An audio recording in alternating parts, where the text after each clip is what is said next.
ನಮಸ್ಕಾರ ಸ್ನೇಹಿತರೆ, ನಿಮಗೆಲ್ಲ ಮಮತಾ ಡಿಸೈನ್ಸ್ಗೆ ಸ್ವಾಗತ. ನಾನು ಮಮತಾ ಶಂಕರಿ. ನೋಡಿ, ಈ ಥರದ ಕ್ರೋಶೆ ಸ್ಟಿಚ್ ನಾನಿವತ್ತು ಮಾಡಿ ತೋರಿಸ್ತಾ ಇದ್ದೀನಿ. ಕ್ರೋಶೆ ಪ್ಯಾಟರ್ನು ನೀವು ಯಾವುದಕ್ಕಾದರೂ ಉಪಯೋಗಿಸ್ಕೋಬೋದು. ಇದು ತುಂಬ ಚೆನ್ನಾಗಿ ಕಾಣಿಸುತ್ತೆ. ಸಿಂಪಲ್ ಆಗಿರೋಂತಹ ಡಿಸೈನ್ ಇದು.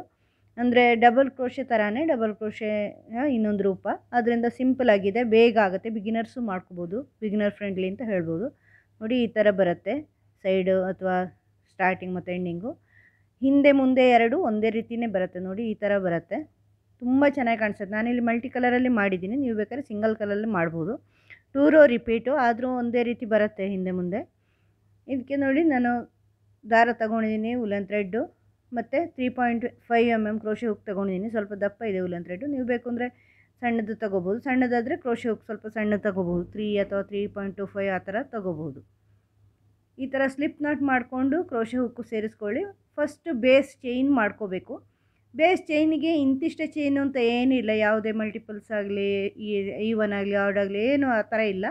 ಎಷ್ಟು ಬೇಕಾದ್ರೂ ಮಾಡ್ಕೋಬೋದು ನೀವು. ಪ್ರತಿಯೊಂದರಲ್ಲಿ ಮಾಡೋದಾದ್ರಿಂದ ಇದರಲ್ಲಿ ಯಾವುದೇ ಕೌಂಟಿಂಗ್ ಇಲ್ಲ. ನಿಮಗೆ ಎಷ್ಟು ಉದ್ದ ಬೇಕೋ ಅಷ್ಟುದ್ದ ಈ ಥರ ಚೈನ್ ಮಾಡ್ಕೊಳ್ಳಿ. ನೋಡಿ, ನಾನಿಲ್ಲಿ ಒಂದು 20 ಚೈನ್ ಹಾಕ್ಕೊಂಡಿದ್ದೀನಿ ಸ್ಯಾಂಪಲ್ಗೆ. ನೀವು ಬೇಕಾದ್ರೆ ಹೆಚ್ಚು ಬೇಕು ಅಂದರೆ ಹೆಚ್ಚು ಮಾಡ್ಕೋಬೋದು, ಎಷ್ಟಾದರೂ ಹಾಕ್ಕೋಬೋದು ನೀವು, ಅದಕ್ಕೆ ಯಾವುದೇ ಕೌಂಟಿಂಗ್ ಇಲ್ಲ. ಎರಡನೇ ಚೈನಿಂದ ಈ ಥರ ಸಿಂಗಲ್ ಕ್ರೋಶೆ ಮಾಡ್ಕೋಬೇಕಾಗತ್ತೆ ನೀವು. ಎಲ್ಲ ಉದ್ದಕ್ಕೆ ಎಲ್ಲ ಚೈನ್ ಫುಲ್ಲು ಒಂದು ಚೈನು ಬಿಡ್ದಂಗೆ ಸಿಂಗಲ್ ಕ್ರೋಶೆ ಮಾಡ್ಕೋಬೇಕು ನೀವು. ಫಸ್ಟ್ ಚೈನ್ ಬಿಟ್ಟು ಎರಡನೇ ಚೈನಿಂದ ಸ್ಟಾರ್ಟ್ ಮಾಡ್ಕೊಳ್ಳಿ. ಫುಲ್ಲು ಈ ಥರ ಸಿಂಗಲ್ ಕ್ರೋಶೆ ಮಾಡ್ಕೋಬೇಕು. ಇದು ಬೇಸು. ಸಾಮಾನ್ಯವಾಗಿ ನಾನು ಹೆಚ್ಚಿನ ಡಿಸೈನ್ಗಳಿಗೂ ಈ ಥರ ಮಾಡ್ತೀನಿ. ನೀವು ಡೈರೆಕ್ಟಾಗಿ ಚೈನಲ್ಲಿ ಡಿಸೈನ್ ಮಾಡ್ಕೋಬೋದು, ಆದರೆ ಅದಕ್ಕಿಂತ ಈ ಥರ ಚೈನ್ ಸಿಂಗಲ್ ಕ್ರೋಶೆ ಹಾಕ್ಕೊಂಡು ಮಾಡಿದರೆ ಅದೊಂಥರ ಬೇಸ್ನಂಗೆ ಆಗುತ್ತೆ, ಚೆನ್ನಾಗಿ ಕಾಣಿಸುತ್ತೆ. ಅದಲ್ಲದೆ ಇಂಥ ಡಿಸೈನ್ಗಳು ಇವತ್ತೀಗ ಮಾಡೋ ಡಿಸೈನಿಗೂ ಸಿಂಗಲ್ ಕ್ರೋಶೆ ಹೆಂಗೂ ಮಾಡ್ತೀವಿ, ಪ್ರತಿ ಎರಡನೇ ರೋ ಸಿಂಗಲ್ ಕ್ರೋಶೆ ಇರುತ್ತೆ. ಅದರಿಂದ ಇದು ಸಿಂಗಲ್ ಕ್ರೋಶೆಯಿಂದ ಸ್ಟಾರ್ಟ್ ಮಾಡಿದರೆ ಸರಿಯಾಗಿರುತ್ತೆ. ಅದು 2 ರೋ ರಿಪೀಟ್ ಅಲ್ವಾ, ಸಿಂಗಲ್ ಕ್ರೋಶೆ ಮತ್ತು ಆ ಡಬಲ್ ಕ್ರೋಶೆ ಡಿಸೈನ್ ಈ ಥರ ರಿಪೀಟ್ ಆಗೋದು. ನೋಡಿ, ಈ ಥರ ಫುಲ್ಲು ಮಾಡ್ಕೋಬೇಕು. ಈ ಥರ ಬರುತ್ತೆ, ಕಾಣಿಸುತ್ತೆ ನೋಡಿ, ಹಿಂಗಿದೆ. ಫುಲ್ಲು ಮಾಡಿದ್ದೀನಿ ನಾನು. ಇದಾದಮೇಲೆ 2 ಚೈನ್ ಮಾಡಿ ವರ್ಕ್ ಟರ್ನ್ ಮಾಡಿ. ನೋಡಿ, ಈಗ ಫಸ್ಟ್ ಒಂದು ಚೈನ್ ಇದೆಯಲ್ವಾ, ಆ ಫಸ್ಟ್ ಚೈನಲ್ಲಿ ಡಬಲ್ ಕ್ರೋಶೆ ಒಂದು ಹಾಕ್ಕೊಂಬಿಡಿ.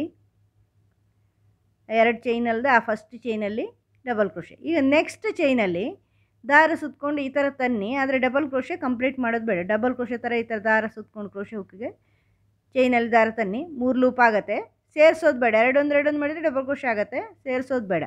ಈಗ ದಾರ ತಗೊಂಡು ನೆಕ್ಸ್ಟ್ ಚೈನಲ್ಲಿ ದಾರ ತನ್ನಿ, ಆಗ 5 ಲೂಪ್ ಆಗುತ್ತೆ. 4 ಮಾಡಿ, 2 ಇರುತ್ತೆ, ಮತ್ತೆ 2 ಮಾಡಿ. ಈಗ ಮತ್ತೆ ದಾರ ತಗೊಂಡು ಈಗ ನೀವು ಎಂಡ್ ಮಾಡಿದ್ದೀರಲ್ವ, ಸೆಕೆಂಡ್ ಟೈಮ್ ಹಾಕಿದ್ದೀರಲ್ವ, ಅಲ್ಲೇ ಈಗ ಸ್ಟಾರ್ಟ್ ಮಾಡ್ಕೋಬೇಕು, ಮತ್ತೆ ತಗೊಂಡು ಬರಬೇಕು. ಈ ಥರ 3 ಲೂಪ್ ಆಗುತ್ತೆ.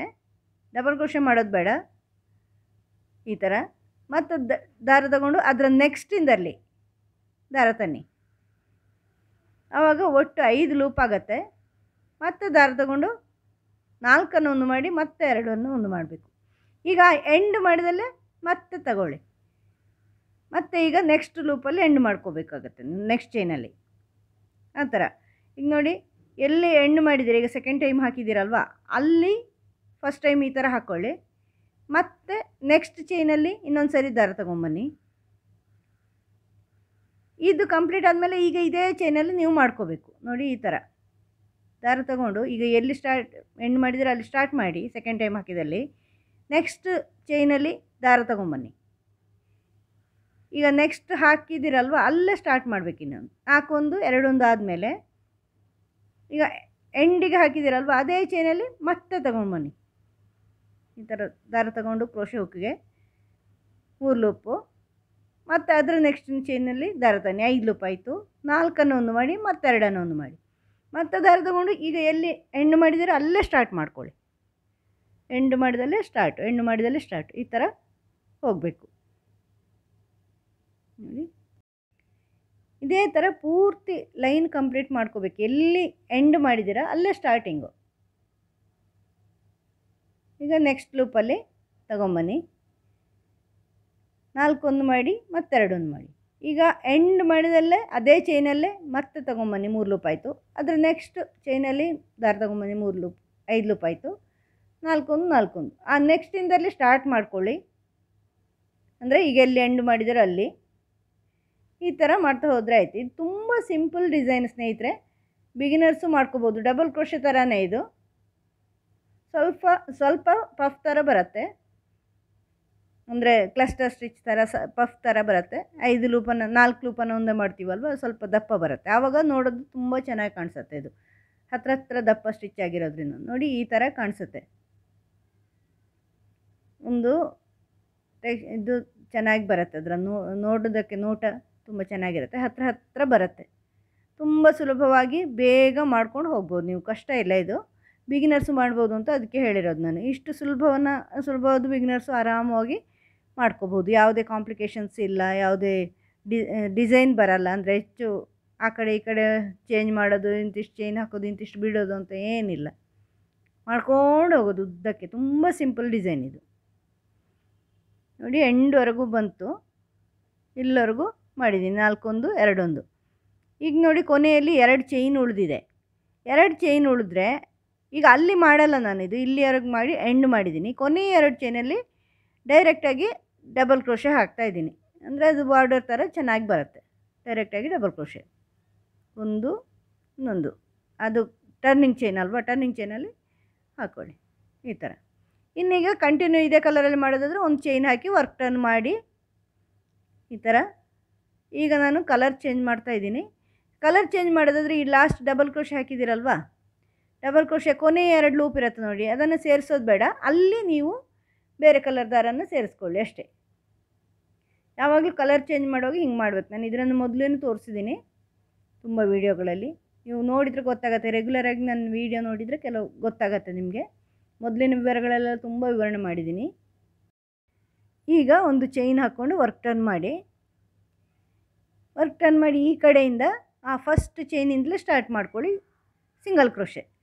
ಮತ್ತು ಎಲ್ಲ ಚೈನ್ಗಳಲ್ಲೂ ಸಿಂಗಲ್ ಕ್ರೋಶೆ, ಒಂದು ಬಿಡ್ದಂಗೆ ಎಲ್ಲದರಲ್ಲೂ ಪ್ರತಿಯೊಂದಲ್ಲೂ ಈ ಥರ ಸಿಂಗಲ್ ಕ್ರೋಶೆ ಹಾಕ್ತಾ ಹೋಗಬೇಕು.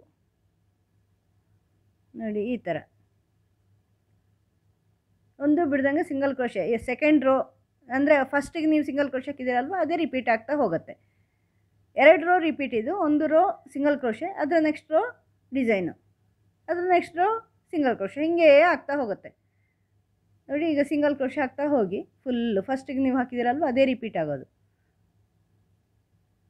ಅದಕ್ಕೆ ನಾನು ಚೈನ್ನ ಮೇಲೆ ಸಿಂಗಲ್ ಕ್ರೋಶೆ ಹಾಕಿರೋದು. ಅಂದರೆ ಇದರಲ್ಲಿ ಸಿಂಗಲ್ ಕ್ರೋಶೆ ಇದೆಯಲ್ವ ಈ ಡಿಸೈನಲ್ಲಿ, ಆವಾಗ ಚೆನ್ನಾಗಿ ಕಾಣಿಸುತ್ತೆ ಸಿಂಗಲ್ ಕ್ರೋಶೆಯಿಂದ ಡಿಸೈನ್ ಸ್ಟಾರ್ಟ್ ಆದರೆ. ಈ ಥರ ಏನು ಕೌಂಟಿಂಗ್ ಇಲ್ವಲ್ಲ, ಏನು ಕಷ್ಟ ಇಲ್ಲ. ದಾರ ಎಳೆಯೋದು ಸೇರಿಸೋದು ಅಷ್ಟೇ ಸಿಂಗಲ್ ಕ್ರೋಶೆ. ಒಂದು ಬಿಡಬಾರ್ದು ಮಾತ್ರ, ಬಿಟ್ಟರೆ ಡಿಸೈನ್ ಹೋಗುತ್ತೆ. ಇಂಥದ್ರಲ್ಲಿ ಅಡ್ಜಸ್ಟ್ ಮಾಡೋಕ್ಕಾಗಲ್ಲ, ಯಾವ ರೀತಿ ಮಾಡಬೇಕು ಅದೇ ರೀತಿ ಮಾಡಬೇಕು, ಅಂದರೆ ಡಿಸೈನ್ ಹಾಳಾಗತ್ತೆ. ಈಗ ಎಂಡಲ್ಲಿ ಟರ್ನಿಂಗ್ ಚೈನಲ್ಲಿ 2 ಚೈನ್ ಇದೆಯಲ್ವ, 2ನೇ ಚೈನಲ್ಲಿ ಮಾಡಿದ್ದೀನಿ, ಸಿಂಗಲ್ ಕ್ರೋಶೆ ಮಾಡ್ಕೋಬೇಕು. ನೋಡಿ ಈ ಥರ ಬರುತ್ತೆ. ಈಗ ನೆಕ್ಸ್ಟ್ 2 ಚೈನ್ ಮಾಡಿಕೊಂಡು ವರ್ಕ್ ಟರ್ನ್ ಮಾಡಿ ಆ ಸೆಕೆಂಡ್ ರೋ ರಿಪೀಟ್ ಆಗುತ್ತೆ. ಫಸ್ಟ್ ಚೈನಲ್ಲೇ ಒಂದು ಡಬಲ್ ಕ್ರೋಶೆ ಮಾಡ್ಕೊಳ್ಳಿ. ಅದಾದಮೇಲೆ ನೆಕ್ಸ್ಟಿಂದಲ್ಲಿ 3 ಲೂಪ್ ತನ್ನಿ ಈ ಥರ. ಅದರ ನೆಕ್ಸ್ಟಲ್ಲಿ ಮತ್ತೆ ದಾರ ತನ್ನಿ, 4 1 ಮಾಡಿ, ಮತ್ತೆರಡು 1 ಮಾಡಿ. ಈಗ ಎಂಡ್ ಮಾಡಿದಲ್ಲಿ, ಈಗ ನೆಕ್ಸ್ಟಿಂದ ಎಂಡ್ ಮಾಡಿದಿರಲ್ವ ಅಲ್ಲಿ 3 ಲೂಪು, ಮತ್ತು ನೆಕ್ಸ್ಟಿಂದಲ್ಲಿ ದಾರ ತಂದು 4 1 2 1, ಆ ನೆಕ್ಸ್ಟಿಂದಲ್ಲಿ ಅಂದರೆ 2ನೇ ಸತಿ ಹಾಕಿದ್ದರಲ್ಲಿ ಸ್ಟಾರ್ಟ್ ಮಾಡ್ಕೊಳ್ಳಿ. ಮುಂದೆ ಹೋಗಿ ಮುಂದಿಂದರಲ್ಲಿ ಎಂಡ್ ಮಾಡಿ, ಇದೇ ಥರ ಮುಂದುವರಿಸ್ಕೊಂಡು ಹೋಗಬೇಕು ಪೂರ್ತಿ. ತುಂಬ ಚೆನ್ನಾಗಿ ಕಾಣಿಸುತ್ತೆ ಸ್ನೇಹಿತರೆ, ಸಿಂಪಲ್ ಡಿಸೈನ್. ಬೇಬಿ ಬ್ಲ್ಯಾಂಕೆಟು ಅಥವಾ ಯಾವುದಾದ್ರೂ ಇದು ಟೇಬಲ್ ಕ್ಲಾತ್ ಅಂಥದ್ದೇನಾದ್ರು ಮಾಡ್ಕೋಬೋದು. ನೋಡಿ ಉಳಿದ ದಾರನ ಈ ಥರ ತಂದು ಒಳಗೆ ತಂದು ಸೇರಿಸ್ಕೊಂಡ್ರೆ, ಅಥವಾ ಬೇರೆ ಸ್ಟಿಚ್ಚಿನ ಒಳಗಡೆ ಎಲ್ಲ ತಂದು ಸೇರಿಸ್ಕೊಂಡು ಉಳಿದ ದಾರನ ಕಟ್ ಮಾಡಿದರೆ ಚೆನ್ನಾಗಿ ಕಾಣಿಸುತ್ತೆ, ನೀಟಾಗಿರುತ್ತೆ. ಪೂರ್ತಿ ಶಾಲು ಥರ ಕಾಣಿಸುತ್ತೆ. ಇದನ್ನು ಶಾಲ್ ಮಾಡೋದಕ್ಕೆ ಮಾಡಿದ ಡಿಸೈನ್ ಇದು. ನೀವು ಉಲ್ಲನ್ ಶಾಲ್ ಮಾಡ್ಕೋಬೋದು. ಮಲ್ಟಿ ಕಲರಲ್ಲಿ ಮಾಡಿದ್ದೀನಿ, ನೀವು ಸಿಂಗಲ್ ಕಲರಲ್ಲಾದರೂ ಮಾಡ್ಕೋಬೋದು. ಹಿಂಗೆ ಬೇರೆ ಬೇರೆ ಕಲರಲ್ಲಿ ಮಾಡಿದ್ರೂ ಚೆನ್ನಾಗಿ ಕಾಣಿಸುತ್ತೆ. 4 ಸಾಲಿಗೆ ಒಂದರಂಗೆ ನೀವು ಕಲರ್ ಚೇಂಜ್ ಮಾಡಿದರೂ ಓಕೆ, 2 ಸಾಲಿಗೆ ಒಂದರಂಗೆ ಮಾಡಿದ್ರೂ ಓಕೆ, ತುಂಬ ಚೆನ್ನಾಗಿ ಕಾಣಿಸುತ್ತೆ. ತುಂಬ ಸಿಂಪಲಾಗಿ ಇದೆ, ಬೇಗ ಬೇಗ ಮಾಡ್ಬೋದು. ಬೇಬಿ ಬ್ಲ್ಯಾಂಕೆಟು ಅಥವಾ ಶಾಲು ಇಂಥದ್ದೆಲ್ಲ ತುಂಬ ಚೆನ್ನಾಗಿರುತ್ತೆ. ಮಕ್ಕಳಿಗೆ ಹೊದಿಸೋಕ್ಕೆಲ್ಲ ಉಪಯೋಗಿಸ್ತಾರಲ್ವ ಚಳಿಗೆ, ಅದು ತುಂಬ ಚೆನ್ನಾಗಿ ಕಾಣಿಸುತ್ತೆ. ಅದಕ್ಕೆ ಬೆಸ್ಟ್ ಇದೆ, ಅಂದರೆ ಹತ್ರ ಇರುತ್ತಲ್ವ, ಬೆಚ್ಚಗಿರುತ್ತೆ. ಶಾಲೂ ಚೆನ್ನಾಗೇ ಕಾಣಿಸುತ್ತೆ. ನೀವು ಬೇಕಾದ್ರೆ ಕಾರ್ಡಿಗನ್ಗೆಲ್ಲ ಇದನ್ನು ಉಪಯೋಗಿಸ್ಕೋಬೋದು, ಅಥವಾ ಟೀಪಾಯ್ ಕವರು, ಟೇಬಲ್ ಕವರು ಈ ಥರ ಎಲ್ಲ ಮಾಡ್ಕೋಬೋದು. ತುಂಬ ಸುಲಭವಾಗಿದೆ, ನೀವು ಮಾಡಿ ನೋಡಿ. ಮುಂದಿನ ವಿಡಿಯೋದೊಂದಿಗೆ ಭೇಟಿಯಾಗೋಣ. Thank you.